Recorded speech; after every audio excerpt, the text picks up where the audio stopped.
За өнөөдөр засгийн газрын гишүүнээр томилогдож байгаа бас нийт сайдуудаа мөн одоо нийгмийн хамгаалал хөтөлмөрийн сайдаар томилогдож байгаа номтой хоёр гишүүнийхээ ажилд амжилт хүсье. Тэгэхээр надад бол бас санал байна.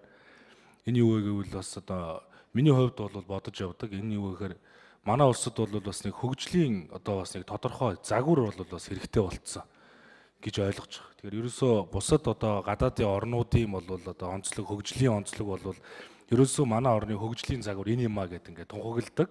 Үүнтэй адилхан бол манай улсад ч гэсэн яг энэ хөгжлийн загвараа тодорхой болгоё. Энийг бол бид нэр бол бас холоос хайхаас илүүтэйгээр яг одоо энэ Монгол Ардын намын мөрийн хөтөлбөрийн энэ зүүнний нийгмийн чиг баримжаатай үзэл баримтал буюу энэ одоо Нордик загварын орнуудын одоо энэ Нордик модель гэж энэ хөгжлийн загварыг аваад ямар ч одоо нам улс төрийн хүчин гарч ирсэн бас энэ хөгжлийн загвараар улс орныхоо хөгжлийн концепцийг авч явдаг энэ зүйл рүү чиглэхэд энэ нийгмийн хамгаалал хөтөлмөрийн яам бол бас одоо голлох үүргийг гүйцэтгэх ёстой. Тэр утгаараа бол бас энэ удаагийн засгийн газрын бүтцэд энэ ерөнхий чиг үүргийн яам дээр бол нийгмийн хамгаалал хөтөлмөрийн яам орж ирж за бас энэ салбартаа туршлагатай бас залуу хүн энэ салбарыг бас удирдах авч явах гэж байгаад бол бас залуу хүний хувьд бол бас баяртай байна.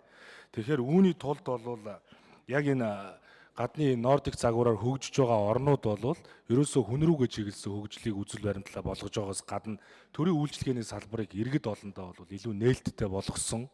Төрийн үйлчилгээний одоо гол тулгуур одоо зарчим гол тулгуур одоо субъектүүд болсон багш эмч цагдаа нарынхаа одоо нийгмийн асуудал цалин хүсний асуудлыг бол шийдвэрлэж тэгээд эргээд тэр хүмүүсээсээ бол бас нэг шаардлага тавьж явдаг энэ зарчим бол маш их чухал байр суурьтай байдаг. Тэр утгаараа бол манай улсад ч гэсэн яг энэ төрийн үйлчилгээний тулгуур болсон энэ багш эмч цагдаа нарынхаа нийгмийн асуудал цалин хүсний асуудал руу бол орж ажиллах бол нэлээд их шаардлагатай байна.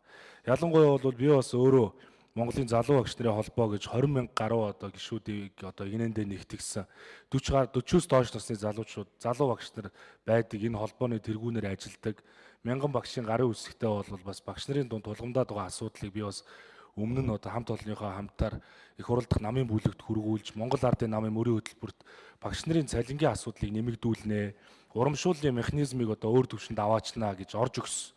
Тэгэхгүй бол одооний яг нөхцөл байдал дээр бол багш нарын цалин гэхэд зөвхөн жилийн нэмэгдэл явдаг.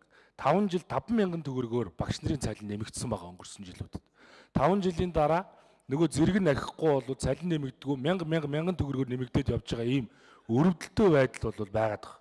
Тэгээд эргээд эцэстээ бид нөгөө хүнийг хөгжүүлж байгаа багш нараасаа их олон зүйлийг шаардах гэхээр нөгөө хүмүүс чинь нийгмийн асуудлаа шийдвэрлэегүй цалин үүссэн хангалтгүй учраас тэднээс бид юу нэх юм бэ? Өнөөдөр багш нар гардаар нэг 470-80 мянган төгрөгийн цалин авч идэг. Тэгээ нөгөө хүмүүсийг орон сууцанд ороо нөгөө ипотекийн зээлд хамрагдаа гэхээр 5 жилийн дотор юу ч идэхгүй өмсөхгүй зүүхгүй гэрээсээ гарахгүй байхад л нэг тэр урьдчилгаагаа төлөх хэмжээний юм нөхцөл байдалтай байна. Тэгэхээр бид нар энэ төрийн үйлчилгээний салбар руу орж өгөх нь зөв юм байна гэж ингэж ойлгож байгаа. Тэгэхээр бас одоо таныг бол бас багш нарын цалин үлсийг нэмэгдүүлэх асуудал дээр нийгмийн асуудал дээр анхаарч ажилласаа гэж хүсэж байна. Мөрийн хөтөлбөрт бас заасан байгаа. Хоёр дахь бол бас гол санаа бол хүн болгон бас ярьж байгаа энэ ажлын байрыг нэмэгдүүлэх асуудал. Ажилгүйдлийг бол эмчлэхэд бол миний одоо бодож байгаагаар миний одоо санаж байгаагаар юу вэ гэхээр төр ихтэй сургуулиуд хувийн хвшил 3-ын хамтын ажиллагааг нэмэгдүүлэх ёстой. Үүний тулд нийгмийн хамгаалал хөтөлмөрийн яам боловсролынхаа яамтай хамтарч ажиллаач гэж би хүсэх гээд байна. Боловсролын яам хөтөлмөрийн зах зээлд хамгийн эрэлттэй байгаа мэрэгжлүүдийг дунд сургуулаа төгсөж байгаа хүүхдүүдийн дунд 4 жилийн дараа энэ мэрэгжлүүд эрэлттэй гэдгийг зарлцдаг. Ингээд тэр чиглэлүүдээр нь хүүхдүүд сургуультай ордог. Тэр эсвэл мэрэгжлийн сургуульд үйлдвэрлэлийн төвдөө ордог. Төгсөөд гарахт нь хөтөлмөрийн зах зээлд нөгөө мэрэгжил нь эрэлттэй байдаг. Оюутан байхдаа цагийн ажиллаар хангагдах юм бол нөгөө цагийн ажиллаар хангаж байгаа байгууллагыг төр өөрөө дэмждэг.